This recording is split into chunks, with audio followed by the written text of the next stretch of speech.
தாயே, இன்னையில இருந்து தொடங்க எங்க புது வாழ்க்கைக்கு நீதாம துணையா இருந்து எங்களை காக்கணும். அம்மா, என்னைக்கும் அருளால எங்க வாழ்க்கை இன்பமயமா இருக்கணும்.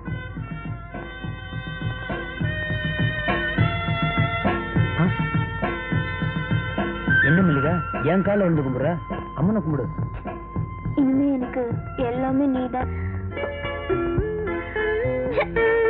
இந்த ஆளுகிட்ட கொஞ்ச நேரம் தனியா பேசலாம்னா அந்த கடலரசன் எப்ப பார்த்தாலும் அங்கேயே படுத்துட்டு இருக்கான். இன்னைக்கு எப்படி அந்த ஆளை சந்திச்சு ஆகணும்.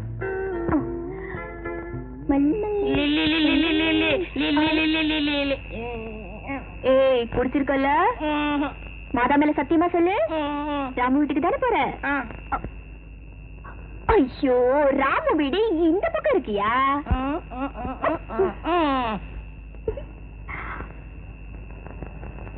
நல்லா ஏமாத்திட்டேன்.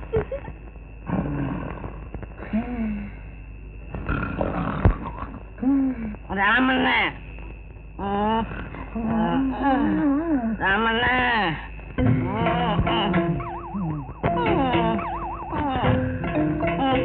இந்த உடம்பு படுத்துருவிய? என்னமோ தெரியல, இன்னைக்கு உடம்பெல்லாம் அடிச்சு போட்ட மாதிரி இருக்கு. அப்பா, இந்த மாதிரி உடம்பு ஒழிக்கிற நேரத்துல கொண்டாட்டி இருந்து கைய கொஞ்சம் பிடிச்சு விட்டு காலை கொஞ்சம் அமுக்கி விட்டா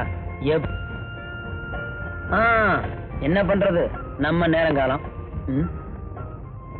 ஆமா, முந்திலாம் உன் உடம்ப தொட்டா எருமை தோல் மாதிரி இருக்கு, இப்ப என்ன பூ போல இருக்கு? ஒரு நாளுக்குள்ள இவ்வளவு மாத்தமா? என்னடா, நான் பேசிட்டே இருக்கேன், நீ ஒண்ணுமே பேச மாட்டேங்கிற? கடலரசன் எப்போ பரவாயில்ல, நீ எப்படி வந்த? ஏயா, என் கழுத்துல 3 முடிச்சு போட்டிருந்தா அவன் கையோ கால பிடிச்சு விடுவால. அம்மா தாயே, நீ காலும் பிடிக்க வேணாம் கையும் பிடிக்க வேணாம், முதல்ல புறப்படு. இந்த பாரு, என்னைக்கு இருந்தா நீ எனக்கு பொண்டாட்டி, அன்னைக்கு வந்து பிடிச்சு விட போதும், தெரியுமா? புறப்படு. சத்தியமா உங்க புராணம். முதல்ல கிளம்பு. சரி பாடியா. ஐயோ வேண்டாம், நீ போகல ஓன் கட்டி ஊரை கூட்டுவேன். முதல்ல கிளம்பு. கவனிக்கடா, நான் போயிடுறேன். கிளம்பு. இது வேற. ஓடு சீக்கிரம். எல்லாம் தெரியும். ஓடுன. அப்பா, தூக்கம் பூரா கலைஞ்சு போச்சு. என்ன செய்யறது? கடலரசன் மாதிரி பாட்டு கேட்டுத்தான் தூங்கணும் போல் இருக்கு. இந்த பாட்டா? இதை கேட்டா மறுபடியும் வந்துருவாளே.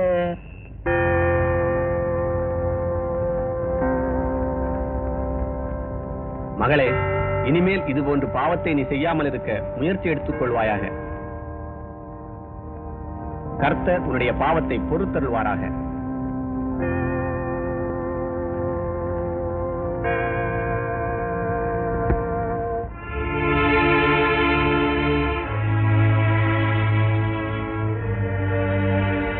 மேரி, கர்த்தரின் ஆசீர்வாதம் உனக்கு எப்போதும் உண்டு. நீ தினமும் ஜெபம் செய்ய கோயிலுக்கு வருகிறாய், அது எனக்கு மிகவும் மகிழ்ச்சி. மேரி, நீ செய்த பாவத்திற்கு கர்த்தரிடம் பாவ மன்னிப்பு கேட்க வேண்டாமா?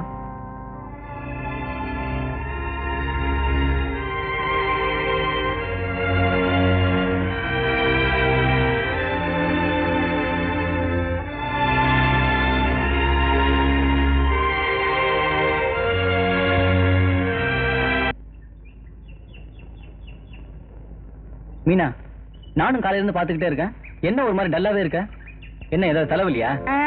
ஆமா, எப்படி கண்டுபிடிச்சீங்க? உங்களுக்கு தலை வலிக்கிற மாதிரி இருந்தா எங்களுக்கு நெஞ்சியே வலிக்குமே. மீனா, உனக்காகவே அமிர்தாஞ்சன் வாங்கிட்டு வந்திருக்கேன். நீங்க எதுக்காக எனக்கு வாங்கல? இவன் காலேஜ்ல சேர்ந்ததுக்கு ஏதாவது பிரயோஜனமா பண்ண வேண்டாமோ? ஏன்டா கையில வச்சுட்டு சும்மா இருக்க? கையில எடுத்து அழகா தடை விட்டா வலி தானா போகுது. பத்தியா தடவை சொல்றேன். டேய் சும்மாடா. இத பாருங்க, அனாவசியமா என்கிட்ட வம்பு வளர்க்காதீங்க. வம்பு வளர்த்தா நான் பிரின்சிபால் கிட்ட சொல்லுவியா? இல்ல. பின்ன போலீஸ்க்கு போவியா? பின்ன என்ன பண்ணுவ? எங்க அண்ணன் கிட்ட சொன்ன, உங்க அத்தனை பேர் எலும்பி எண்ணிடுவாரு. Be careful. பாத்தியாடா, என்ன திமிரா பேசிட்டு போற? அடுத்த வாரம் பிக்னிக் போறோம்ல, அங்க கவனிச்சுக்கலாம்.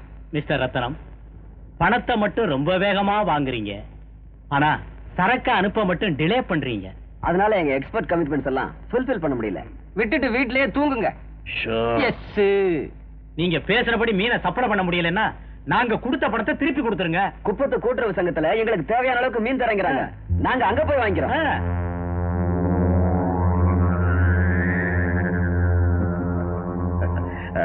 இங்க பாருங்க, இத்தனை நாள் பொறுத்துக்கிட்டீங்க, இன்னும் கொஞ்ச நாள் பொறுத்துக்குங்க, நிலைமை எல்லாம் சரியாயிடும். நாம போட்ட எக்ரிமெண்ட் படி மீன் எல்லாம் சீக்கிரமாவே அனுப்பி வச்சிடறேன். இந்த ரத்னம் சொல்ல மாட்டான், சொன்னா செய்யாம இருக்க மாட்டான். சார், எங்க மேல வருத்தப்படாதீங்க. நீங்க சொன்ன தேதியில எங்களுக்கு மீன் சப்ளை பண்ணலன்னா நாங்க உங்ககிட்ட போட்டிருக்கிற அக்ரிமெண்ட கேன்சல் பண்ணும்படி நேர்ந்துரும். அவ்வளவுதான், நாங்க வரோம்.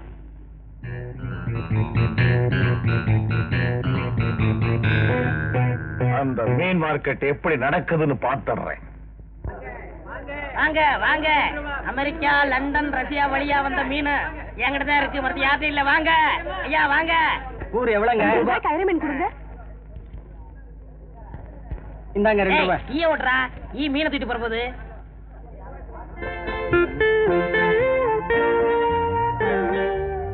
ஏய், என்ன என்னைய பாத்துக்கிட்டு இருக்க? வியாபாரத்தை கவனி. நான் என்ன மீன் விற்க வந்தேன், உன்னை பார்க்க தானே வந்தேன். பார்த்தது போதும், வித்து வீட்டுக்கு போ. ஏய் கடல், இங்க இருந்த என் மீனுங்கடா. நான் பாக்கலப்பா. ஏய், உள்ளத சொல்லு, அது என் மீன் தானே? ஓ மீனா? மீனாச்சா? அங்கிருந்து துள்ளி விழுந்திருக்கோம். இது என்ன தெரியுமா? அரவா. இதுவும் இப்ப துள்ளி உங்க கழுத்தை விடுது. வேணாம். ஏன்டா சொல்ற? எதாவது நேர்மையா பழைக்கணும்.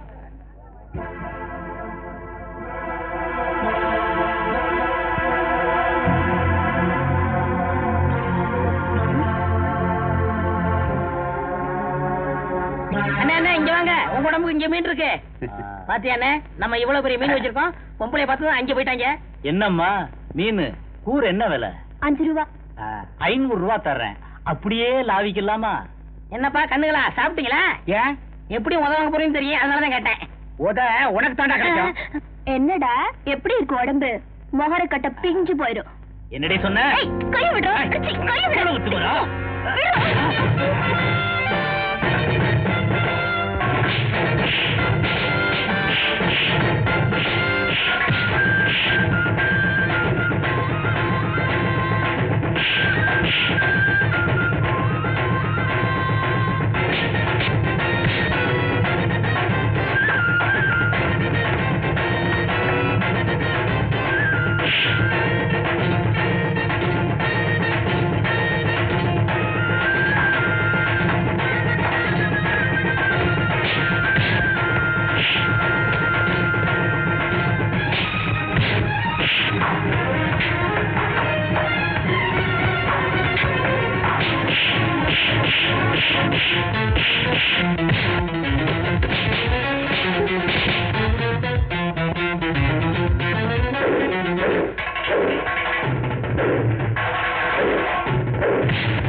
அப்பா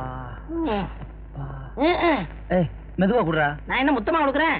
ஒத்தரம் தானே கொடுக்குறேன். அண்ணனுக்கு சண்டைன்னா சக்கர பொங்கல் மாதிரி, அவங்களுக்கு அடி ஒவ்வொன்னு இடி மாதிரி விழுந்துச்சு. சும்மா இருடா தம்பி, எப்பவுமே கொஞ்சம் நிதானம் தேவைப்பா. நமக்கு எதுக்கு சண்டை சச்சரவெல்லாம்? அட சும்மா இருக்க பாவா, அடிக்கிற நேரத்துல அடிக்கப்படணும். உங்களுக்கு ஒண்ணே ஒண்ணு தெரியும், பள்ளிவாசலுக்கு போக தெரியும், தொழுவ தெரியும். ஏய், அஸ்ஸலாமு அலைக்கும். தம்பி, மீன் மார்க்கெட்ல இருந்து கூட்டுறவு சங்கத்துக்கு சேர வேண்டிய பணத்தை கொடுத்து அனுப்பிச்சாச்சு. இது எனக்கு கிடைச்ச சம்பள பணம், கொண்டு பெட்டியில வைக்கிறேன். இல்ல பாபா, உங்களுக்கு கிடைச்ச சம்பளத்தை நீங்க உங்க உண்டியிலே போட்டுருங்க. சரிப்பா. ஏய், உண்டியலங்க உண்டியலங்க உண்டியலங்க. அடிச்சண்ணா, நீ நினைக்கிற மாதிரி அது சாதாரண உண்டியல் இல்ல. பாபா மெக்காவுக்கு போறதுக்காக சேர்த்து வைக்கிற உண்டியல். அதை தொட்ட உடம்பெல்லாம் அக்கக்கா கலண்டு போகும். ஐயோ, நான் உண்டியல் உடைச்சாகணுமே. ஒழுங்க உத்தரம் கொடு.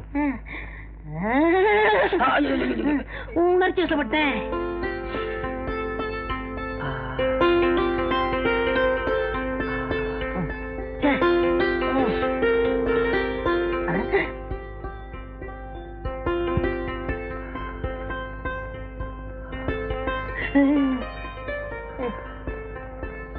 என்னடா பண்ற?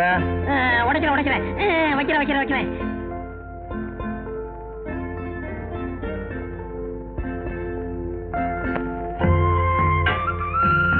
அறிவேட்ட முண்டம் இப்படித்தான் எதம்மா கொடுக்கணும். முதல்ல குடுத்திய முள்ள மன்றி விட்டுற மாதிரி. அது இரவல் கையாச்சா, சில நேரத்துல ஸ்ட்ராங்கா இருக்கும், சில நேரத்துல லைட்டா இருக்கும்.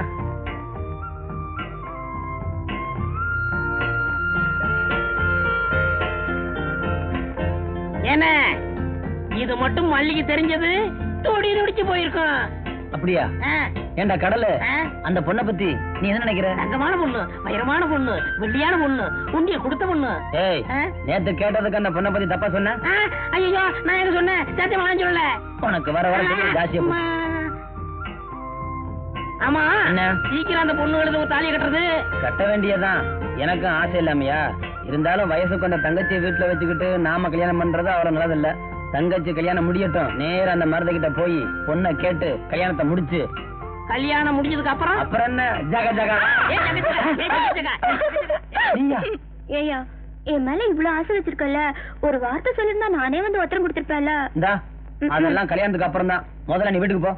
ராமு சார், ராமு. யார் கூப்பிடுறது? இந்த ஆளு தங்கச்சி கழுத்துல எப்ப தாலி ஏறுறது, நம்ம கழுத்துல இந்த ஆளு எப்ப தாலி கட்ட போறாரோ. வாங்க. என்ன விஷயம்? வேற ஒண்ணும் இல்ல, பெரிய ஐயா, ரத்தனம் பெரிய ஐயா கையோட கூட்டி வர சொன்னாங்க. விருந்து கொடுக்கத்தான், இருந்து பேசத்தான். என்னமோ எனக்கு தெரியாதுங்க, உங்களை கார்லயே அழைச்சிக்கிட்டு வர சொன்னாங்க.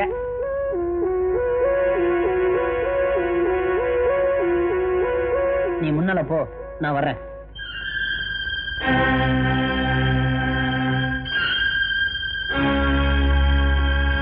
வாராமு, வாப்பா.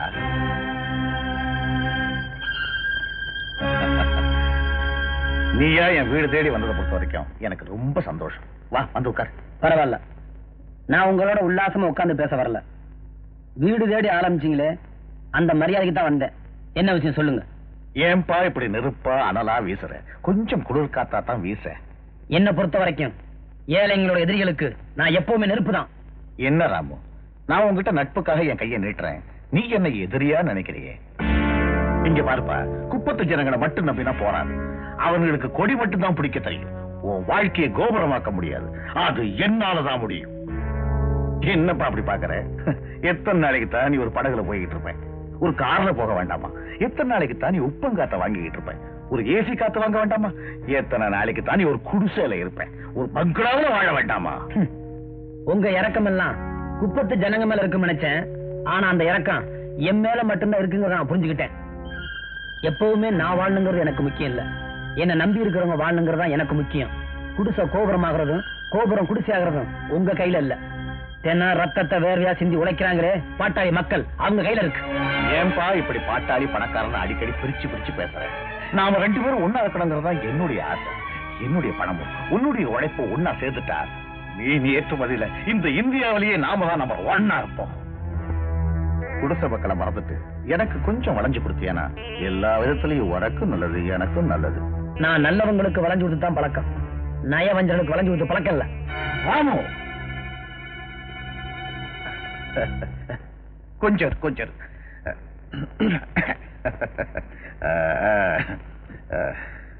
இங்க பாரு, நான் சொல்றதுக்கு மட்டும் நீ ஒத்துக்கிட்டியானா இத்தனை வரத்துக்கு நீதான் அதிபதி. இந்த பணம், பங்களா, பகட்டான வாழ்க்கை இதெல்லாம் ஒரு உண்மையான உழைப்பாளிய விலை கொடுத்து வாங்க முடியாது. முடிவா சொல்றேன், உங்களை நீங்களே திருத்திக்குங்க. இல்லைதான் திருத்தப்படுவீங்க. ராமோ, எனக்கே நீ எச்சரிக்கை வர்றியா? என்ன நீ யாருன்னு நினைச்ச? அதை தெரிஞ்சுக்க வேண்டிய அவசியம் எனக்கு இல்ல. பாம்பு புத்துக்குள்ள கைய விடுற, அது உன்னை கடிக்காம விடாது. நான் புத்துக்குள்ள கைய விடுறது பாம்போட விசப்பல்ல புடுங்கிறதுக்கு. என்ன எதிர்த்தவன் இதுவரைக்கும் உயிரோட வாழ்ந்ததே கிடையாது. எப்பவுமே உயிருக்கு அஞ்சு வாழக்கூடாதுங்கிறதுக்காகத்தான் ஆண்டவன் எங்க கடலை பக்கத்திலே படைச்சிருக்கான். அப்படி என் உயிர் என்னோட மீனவர்களுக்காக போகுதுன்னா அதை ஏத்துக்க நான் எந்த நிமிஷம் தயாரா இருக்கேன். நான் வரேன்.